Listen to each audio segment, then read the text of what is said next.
సీరియల్లో సినిమాలో నటించాలనుకుంటున్నారా? అయితే వెంటనే మా యాక్టింగ్ స్కూల్లో జాయిన్ అవ్వండి.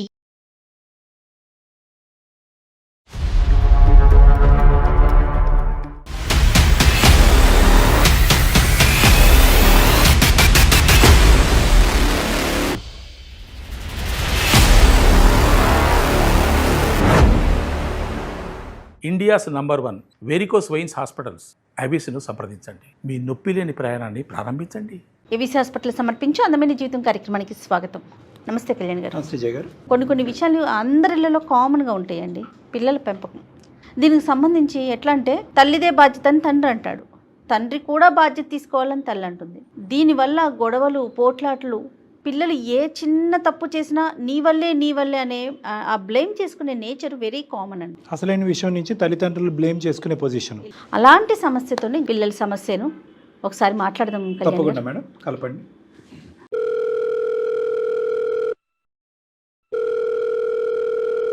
హలో, నమస్తే అండి. గాయత్రి గారా? ఎవరండి? నేను జయానండి, సుమన్ టీవీ అందమైన జీవితం ప్రోగ్రామ్ నుంచి కాల్ చేస్తున్నాను. మెయిల్ చేశారు కదమ్మా మీరు మాకు.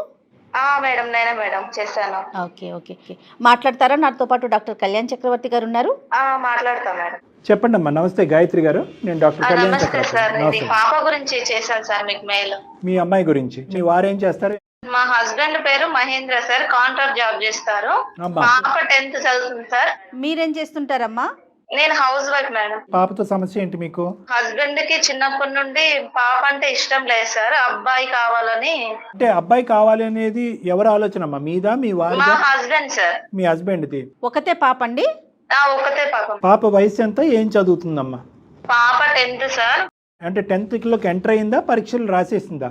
రాసేసింది సార్ పరీక్షలు. మొన్న వచ్చిన result sir. SSC state board. ఒక్క సబ్జెక్ట్ లో పోయింది సార్. ఒక 4 మార్క్స్ తక్కువ అయినాయి సార్, అంతే సార్.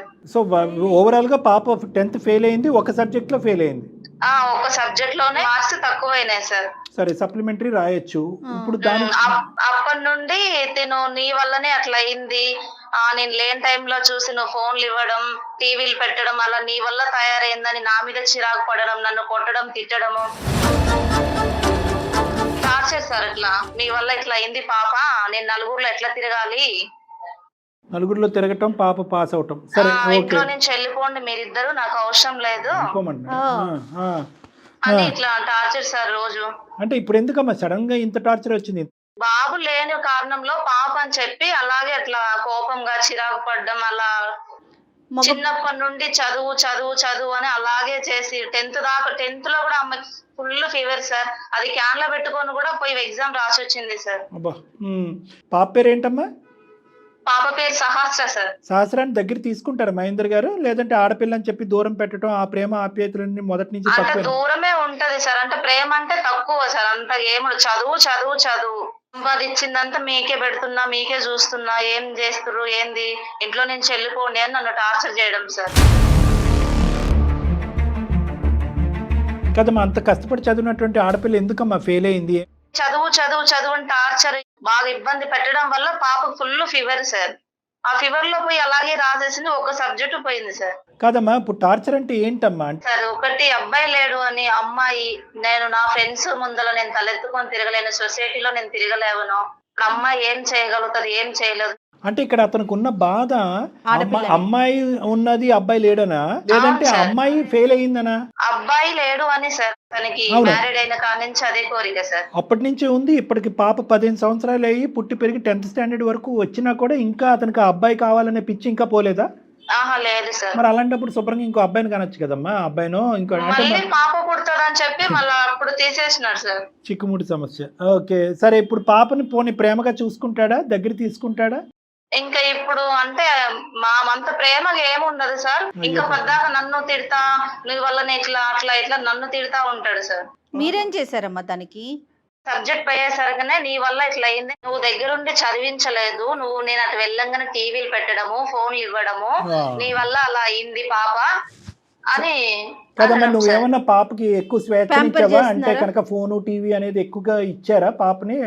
ఫ్రీడమ్ ఎక్కువ ఏం కాలేదు సార్. ఫస్ట్ చదువుతా, అది చిన్నప్పటి నుండి చదువు మీదనే మేడం మొత్తం సో ఓన్లీ ఏంటంటే పాపకి వాళ్ళ నాన్న ఏమంటాడో 10th ఎలాంటి రిజల్ట్ వస్తుందో అనే భయంతో జ్వరం వచ్చి సెలైన్లు పెట్టుకుని అదే జ్వరంతో వెళ్ళి ఎగ్జామ్ రాయటం వల్ల పూర్తి స్థాయిలో కాన్సన్ట్రేట్ చేయకపోవటం వల్ల ఒక్క సబ్జెక్ట్ ఫెయిల్ అయింది పాప, అంతే కదమ్మా? అవును సార్. రైట్. సో ఆ అమ్మాయి ఇలా ఫెయిల్ అవటానికి కూడా ఇండైరెక్ట్ గా వాళ్ళ నాన్నగారు పెట్టినటువంటి భయము, దాంట్లోంచి వచ్చిన జ్వరం. అవును సార్. అదే సరే ఇప్పుడు ఏమంటాడమ్మా అతను? వెళ్ళమంటున్నారు సార్, ఇద్దరు వెళ్ళిపోండి, నాకు అవసరం లేదు, అసలు ఏమన్నా అర్థం ఉందా కళ్యాణ్ నా గారు? నా పరువు పోయింది మొత్తము మీ వల్ల, ఇంట్లో నుంచి వెళ్ళిపోండి అమ్మా అని చెప్తున్నారు సార్. సవతి పిల్లల్ని కూడా ఇంత అసహ్యంగా మాట్లాడరమ్మా. ఇది 10th పాస్ అవటం ఫెయిల్ అవటం కాదమ్మా. కాదు, ఇదేంటంటే ఎంత వ్యతిరేకత డెవలప్ చేసుకున్నాడు 15 సంవత్సరాల పాటు. ఆ అమ్మాయి ఎంత నరకాన్ని అనుభవించింది. కొట్టక్కర్లేదు, తిట్టక్కర్లేదు, అసహించక్కర్లేదు. ఒక్కసారి 10th స్టాండర్డ్ లో ఆ అమ్మాయి ఒక్క సబ్జెక్టు ఫెయిల్ అయ్యేటప్పటికి అతని లోపల ఉన్న విషయం అంతా కూడా ఒక్కసారిగా ఎలా కక్కాడు చూసారా? ఇది ఇండైరెక్ట్ గా ఇన్ని సంవత్సరాల పాటు నువ్వు చూసింది ఆవగింజంతా. నీకు డబ్బులు ఇచ్చి కార్పొరేట్ స్కూల్లో చదివించాను కాబట్టి నిన్ను నువ్వు నిరూపించుకుంటేనే అప్పుడు నాకు అబ్బాయి లేడు అనేటటువంటి తపన కోరిక నువ్వు తీర్చిన దాని అవుతావు, లేదంటే నువ్వు నా బిడ్డవే కాదన్నట్టుగా చూశాడు ఇన్ని రోజుల్లో. అతని ఇంటెన్షన్ ఇంకా అదే అయి ఉండొచ్చు సార్. అవన్నీ చూసి పాప చాలా డిప్రెషన్ లోకి వెళ్ళింది సార్. భయపడుతుంది సార్ బాగా. తెలియనటువంటి వయసులో ఈ వేరో ఒక ఊహ తెలిసిన తర్వాత నా తండ్రి ఎందుకు అంటీ అంటున్నట్టు ముట్టి మొంటున్నట్టు నేను కన్న కూతురు కానట్టుగా ఎందుకు ఇలా దూరం పెట్టి చూస్తున్నాడు అనేది తెలియదమ్మా. 100 మంది ఆడపిల్లల మధ్యన పెరుగుతూ ఉంటారు. అల్లారు ముద్దుగా తల్లిదండ్రులు ఎత్తుకుంటూ స్కూల్కి పేరెంట్ టీచర్ మీటింగులకు వస్తూ ఉంటారు. ఎంతో చక్కటి వాతావరణం ఆస్వాదించవలసినటువంటి అమ్మాయి ఈరోజు మీ భర్త యొక్క నేరో మైండెడ్నెస్ వల్ల ఏం అనిపించుంటుంది? కాదు డాక్టర్ గారు, ఇప్పుడు అతనికి మార్కులు తక్కువ వచ్చినాయి అని కాదు, ఆడపిల్ల అనేదే సమస్య, అంతేనంటారా? ఆడపిల్ల అనేటటువంటి ప్రైమరీ సమస్య. అది ఎలా కక్కాలో తెలియక ఈరోజు 10th స్టాండర్డ్లో సబ్జెక్ట్ ఫెయిల్ అయింది. ఆ ఫెయిల్ అవటానికి కూడా అతనే ఇండైరెక్ట్ కారణం. అతను పెట్టినటువంటి భయం వల్ల ఫేవర్ వచ్చి సెలైన్ ఎక్కించుకుని వెళ్ళి పిల్ల ఎగ్జామ్లో కాన్సన్ట్రేట్ చేయకపోవటం వల్ల ఏర్పడినటువంటి పరిణామం. పోనీ పాప ఇంకా మిగతా ఇతర స్నేహాలు కానీ వేరే రకం కానీ అట్లా ఏమన్నా ఉన్నాయమ్మా? లేస్తే బుక్ పట్టుకొనే ఉంటది సార్. ఫ్రెండ్స్ గిన్స్ ఎవరితో మాట్లాడడం గానీ, ఎవరు బయటకు వెళ్ళడం గానీ, ఏమన్నా తెచ్చుకుందాం తిన్నామని కానీ ఆలోచన ఉండదు సార్. మిగతా ఎంతసేపటికి వాళ్ళ నాన్న భయం నాన్న ఎక్కడ కొడతాడు, నాన్న ఎట్లా చదవకపోతే. అమ్మ, ఈ అంశాలను పక్కన పెడితే ఇంట్లో అంతా బానే ఉంటాడమ్మా, మిమ్మల్ని చూసుకోవటం కానీ, ఖర్చులు అవి ఇవ్వటం కానీ, డబ్బులు అవన్నీ తెస్తారు మేడం. ఇంట్లోకి ఏం కావాలి అన్ని తీసుకొస్తారు, అన్ని పెడతారు. ఒక్కటి మేడం, పాప విషయంలోనే ఏమన్నా కొనియటం గానీ, పాపకి ఏమన్నా బట్టలు గానీ అలాంటివి కొనియటానికి డబ్బులు ఇవ్వటం గానీ. డబ్బులు నాకు ఇస్తారా, నేను తీసుకొస్తాను మేడం. తనంతా తను ఏం తీసుకురారు. పాపని సరిగ్గా అంటే మాట్లాడడం గానీ, దగ్గరికి ప్రేమగా చూసుకోవడం గానీ, ఎఫెక్షన్ అండ్ కేర్ అనేది లేదు. ఈ తల్లి కూతురు ఇంట్లోంచి వెళ్ళిపోండి అనే మాట కూడా సహస్ర విందా అమ్మా? అది వినడం వల్లనే తనకి ఇట్లా బాగా డిప్రెషన్ లోకి వెళ్ళిపోయింది సార్. ఒక పక్క భయం సార్ అమ్మాయికి. అసలు ఇదే వాతావరణం ఉంటే సప్లిమెంటరీలో కూడా ఈ అమ్మాయి సక్సెస్ అవ్వదు. అంతే కదా, మరి ఆ భయం వెంటాడుతుంది కదా. మెదడుకి గన్ను పెట్టి నీకు మార్కులు వస్తేనే నిన్ను కూతురి కింద స్వీకరిస్తాను, లేదంటే నువ్వు మీరిద్దరు ఇంట్లోంచి వెళ్ళిపోండి అని ఎప్పుడు మారుతుందమ్మా? ఈ సమాజంలో ఉండేటటువంటి ఈ నేరో మైండెడ్నెస్, ఈ అనాలోచితమైనటువంటి మాటలు. భయపడితే పరీక్షలు రాస్తారా? భయపడితే కనుక తెలివితేటలు పెరుగుతాయా? 10th పాస్ అవటం అనేటటువంటిది ఇంపార్టెంటే. 10th అనేటటువంటిది ఒక టర్నింగ్ పాయింటే, కాదనట్లేదు. కానీ ఇది ఉంటేనే జీవితం, ఇది లేకపోతే చావోరేవో తేల్చుకోండి, ఇది లేకపోతే పెట్టి బేడ సర్దుకుని ఇంట్లోంచి వెళ్ళిపోండి. అబ్బాయిలు అయితే కనుక 10th బాగా రాసి ఉండేవారంటే వాస్తవానికి అమ్మాయిలదే మొన్న 10th పై చేయి నాకు తెలిసినంత వరకు. మరి ఇప్పుడు ఏదో రిజల్ట్ వచ్చిన రోజు కొట్టడం తిట్టడం సరే, అదే కంటిన్యూ చేస్తున్నారా అదే మూడ్ని ఆయన? అదే అవుతుంది మేడం. అంటే ఇప్పటి వరకు ప్యాసివ్ నరకం, ఇప్పుడు యాక్టివ్ నరకం. ఆ విధంగా ఏంటంటే ప్రేమ ఉండదు, ఆప్యాయత ఉండదు, ఏమీ ఉండదు. ఏదైనా కావాలంటే కొనివ్వటం వరకే. ఇప్పుడు ఏంటంటే డైరెక్ట్ అటాక్. పాప కండిషన్ అస్సలు బాగాలేదు సార్. వద్దమ్మా, ఇక్కడ ఉండొద్దు, మనం ఎక్కడికన్నా వెళ్ళి చనిపోదామమ్మా, అసలు నాకు ఇక్కడ ఉండాలనిపించడం లేదు అని అంటుంది మేడం. మహేంద్ర గారితో ఒకసారి ఫోన్ కలపండి అమ్మా. అతను అందుబాటులో ఉంటే కనుక మనం ఒకసారి మాట్లాడి అసలు అతని సైకాలజీ ఏంటో స్టడీ చేద్దాం. Okay sir. Okay. The person you are speaking with has put your call on hold. Please stay on the line. Hello hello, ఎక్కడున్నారు? మీ కూతురు చేసిన ఘనకార్యానికి ఇక్కడ ఉంటుంది. ఎందుకండి అలా మాట్లాడతారు? మీరిద్దరు ఎవరైనా పని అవుతుంది. నా ఫ్రెండ్స్ దగ్గర, నీ ఊళ్ళో బంధువుల కాడ, చుట్టాల కాడ నేను ఎక్కడ ఏం చెప్పుకోలేకపోతున్నా. నీ భయం వల్లనే కదండి పాప ఫెయిల్ అయింది. నువ్వు ఫస్ట్ నుంచి ప్రేమగా చూసుకుంటే పాప భయం అనేది పోయేది కదండి. దానికి మొబైల్ అవసరం లేకుండా కూడా నువ్వు మొబైల్ కావాలంటే నేను మొబైల్ 15,000 పెట్టి మొబైల్ కొనిచ్చిన. అప్పుడు 9th నేను మొబైల్ కూడా ఇవ్వలేదండి తనకి. మీరు పోయిన కాడ నుంచి స్టార్ట్ బుక్ నుంచి అసలు తినమన్నా కూడా టయానికి తినదండి. సొసైటీలో నా వాల్యూ లేకుండా పోయింది. నీకేం చెప్పాలి? దేనికి లేదండి. నాకు అమ్మాయి అంటే ఇష్టం లేదు కదా,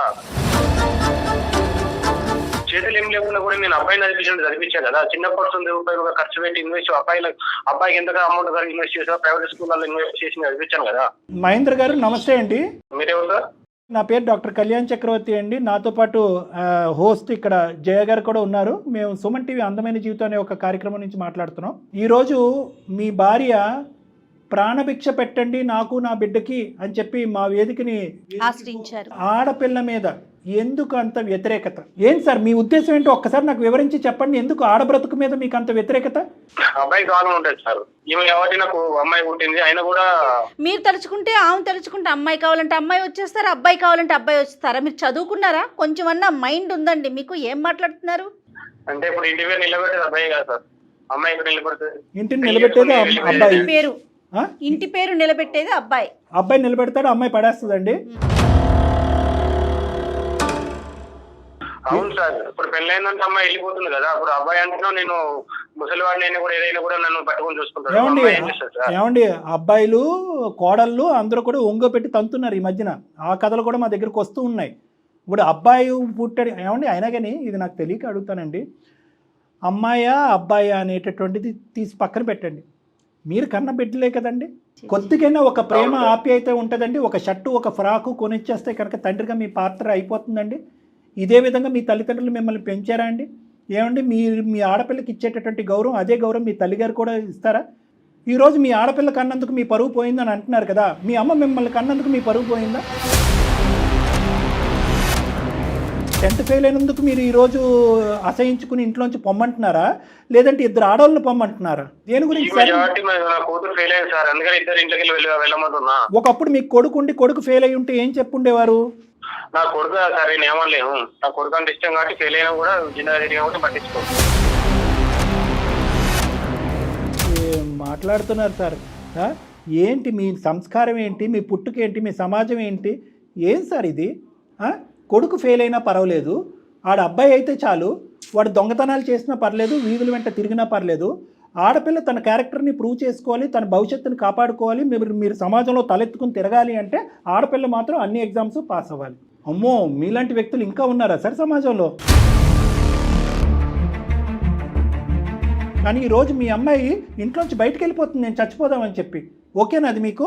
అదొక్కటి చెప్పండి, మేము ఫోన్ పెట్టేసి మీ ఇంటికి వస్తాం. సార్ ఆడపిల్లలు అంటే ప్రతి స్టెప్పులో ప్రతి రంగంలో ముందుకున్నాను సార్. నా కూతురు ఇప్పుడు అలాంటి 10th ఫెయిల్ అయింది. తను పాస్ అయితేనే నా కూతురుగా నేను ఆహ్వానిస్తా, లేదంటే నా కూతురు అని పట్టించుకోను సార్. కర్మరా బాబు, కర్మ.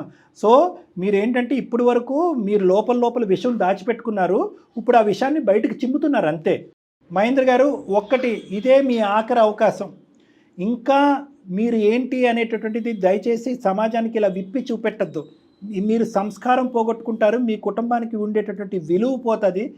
ఎలాంటి వ్యక్తితో ఈరోజు అందమైన జీవితం మాట్లాడుతుంది, ఇలాంటి సమాజంలో మనం ఉన్నావా చీతూ అని చెప్పి మనలాంటి మగజాతిని అసహించుకునేటటువంటి పరిస్థితిని, మనలాంటి తల్లిని కాదు తండ్రులను అసహించుకునేటటువంటి పరిస్థితిని ఈ వేదిక ద్వారా దయచేసి క్రియేట్ చేయదు. ఇది నా విన్నపం. ప్లీజ్ చేతులు ఎత్తి జోడించి దండం పెట్టి మిమ్మల్ని అడుక్కుంటున్నాను. ఒక్కసారి ఆలోచించుకోండి.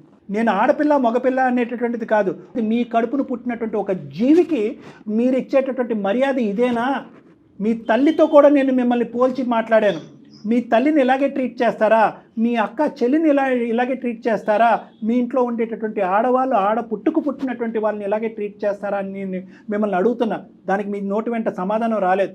ఒక్క 2 నిమిషాలు ఆలోచించుకుని ఇప్పటి వరకు మీరు ఎటువంటి పాపపు ఆలోచనని మీరు పెంచి పోషిస్తున్నారన్నది ఒక్కసారి ఆలోచించుకోండి. సమాజం మీద, మానవత్వం మీద మొత్తం విద్వేషం డెవలప్ అయ్యి ఒక డిప్రెషన్, ఒక మెంటల్ పేషెంట్ అయిపోతుంది ఆడపిల్ల. ఈ రోజు అంటే మనం కాపాడగలమేమో, రేపొద్దున అమ్మాయి ఏ నుయ్యో గొయ్యో చూసుకోదు అనే దానికి నమ్మకం ఏంటి? ఈ కన్ఫ్యూజన్లోంచి క్లారిటీ ఇంతకు ముందే నువ్వు తెప్పించుంటే బాగుండేది కదా. భరించాము. ఎందుకమ్మా భరిస్తారు ఈరోజు పిల్లల జీవితాన్ని త్యాగం చేయడం గురించి? మీరిద్దరూ బాగానే ఉన్నారమ్మా. నిజం చెప్పాలంటే డాక్టర్ గారు చెప్పినట్లుగా పిల్ల భవిష్యత్తు ఏంటి, తన జీవితం మీద తనకే విరక్తి కలిగే స్టేజ్కి తీసుకొచ్చేసారు కదా.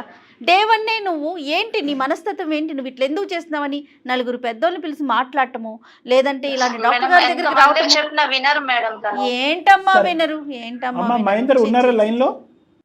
ఉన్నాడు సార్. మీకు ఇంకా కన్ఫ్యూజన్గా ఉంది, ఇంకా క్లారిటీ లేదు. నేను ఇమోషనల్గా చెప్పాను, లాజికల్గా చెప్పాను, సైకలాజికల్గా చెప్పాను, అన్ని విధాలుగా చెప్పినా కూడా ఆ లాస్ట్లో మీరు చెప్పినటువంటి డైలాగ్ ఏంటంటే నాకు క్లారిటీ లేదు, కన్ఫ్యూజన్గా ఉందని చెప్పి. ఇంతకంటే అరటిపండు తక్కువ వలిచినట్టుగా ఎవరండి చెప్పేది? ఇది ఒకటే మాట. మీకు బహుశా అవగాహన లోపమా, ఆలోచన లోపమా, లేదంటే మీ చిన్నప్పటి నుంచి ఆడవాళ్ళ గురించి మీకు ఇలా డ్రిల్ చేసి పెట్టారా? ఆడది కంటే కనుక నువ్వు ఫెయిలియర్ రా, మగవాడు కంటేనే నువ్వు మగాడురా అని ఎవరన్నా చెప్పారా అనేది నాకు ఇప్పటికి కూడా అర్థం అది కావట్లేదు. వినటానికి అసహ్యంగా ఉంది. ఇప్పటికి కూడా నా క్లినిక్ తలుపులు తెరిచే ఉన్నాయి. మీరు ఎప్పుడంటే అప్పుడు రండి, మేము అపాయింట్మెంట్ ఇస్తాను. దయచేసి నేను మిమ్మల్ని రిక్వెస్ట్ చేసుకునేది ఏంటంటే నేను ఇచ్చేటటువంటి అపాయింట్మెంట్లు మాత్రం మిస్ కొట్టకండి. ఎందుకంటే ఇది భవిష్యత్తు, మీ ఆడపిల్ల భవిష్యత్తుకు సంబంధించినటువంటి ఒక ముఖ్యమైనటువంటి అంశం. మీ ఆడపిల్ల రేపు సూసైడ్ చేసుకుంటుంది అన్నా కూడా మీలో ఆ కదలిక రాలేదు అంటే కనుక ఎంత అంటే ఎంత చీకట్లో మీరు బతుకుతున్నారని నాకు అర్థమవుతుంది. అపాయింట్మెంట్ ఇస్తాము, మీరు శ్రీమతి గారు ఇద్దరు వస్తారా? ఇస్తాం సార్. మీరు కాదు, అతను చెప్పాలమ్మా. మహేంద్ర గారు చెప్పాలి. మీరు సార్ టైం తీసుకొని వచ్చాం సార్ తప్పకుండా. టైం తీసుకొని కాదండి, టైం పెట్టుకొని ఖచ్చితంగా మీరు వచ్చి కలవాల్సిందే. వస్తారా? వస్తాం సార్. రైట్. ఎందుకంటే సహస్ర భవిష్యత్తు దృష్ట్యా మీరు రావాలి. తర్వాత అపాయింట్మెంట్లో పాపను కూడా తీసుకురావాలి. పాపతో కూడా నేను క్లినిక్లో ఒకసారి మాట్లాడతాను. ఎందుకంటే ఈ మొత్తం ఘటనల వల్ల ఈ 15 సంవత్సరాల పాటు ఆ అమ్మాయి పెరిగినటువంటి వాతావరణంలో ఆ అమ్మాయి మానసిక పరిస్థితి ఏంటి అనేది కూడా మనం సెట్ చేయవలసిన అవసరం ఉంది. గాయత్రి గారు సరేనమ్మా, ఒకసారి మీ హస్బెండ్ని తీసుకొని డాక్టర్ గారిని కలుద్దాం. Okay madam. ఓకేనా? Okay madam. రైట్ అమ్మా, right. Thank you madam. Okay అమ్మా. Okay, thank you. ఎలాంటి మనుషులు ఉన్నారు డాక్టర్ గారు ఇంకా కూడాను.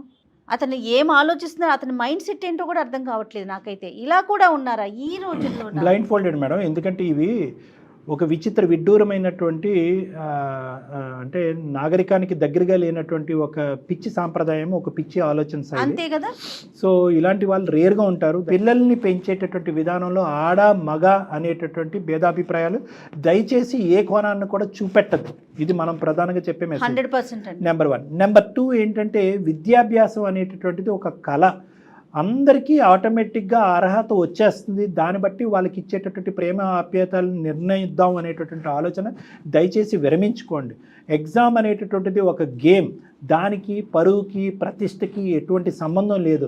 మీ లోపల ఉండేటటువంటి మీ ఆశలు కోరికలు సింపుల్గా పిల్లల యొక్క సైకాలజీ తెలుసుకోకుండా, వాళ్ళ తెలివితేటలు ఏ స్థాయిలో ఉన్నాయన్నది అర్థం చేసుకోకుండా ఊరికనే వాళ్ళ మీద రుద్దేద్దాము, ఇదే మన పరువుకి ప్రతిష్టకి సాంప్రదాయానికి ఒక నిదర్శనం అనేటటువంటి విధంగా దయచేసి ఆ పాతకాలపు ఆలోచన తీసేయండి. రైట్ డాక్టర్ గారు, నమస్తే. నమస్తే.